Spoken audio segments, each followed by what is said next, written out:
ഞാൻ നിന്നെ സൃഷ്ടിച്ച ദൈവം, ഞാൻ നിന്നെ രക്ഷിച്ച ദൈവം,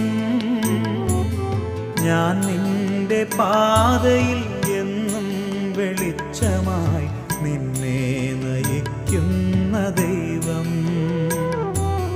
ഭയപ്പെടേണ്ട മകനേ മകളേ, ഞാൻ നിന്റെ ദൈവമല്ലേ.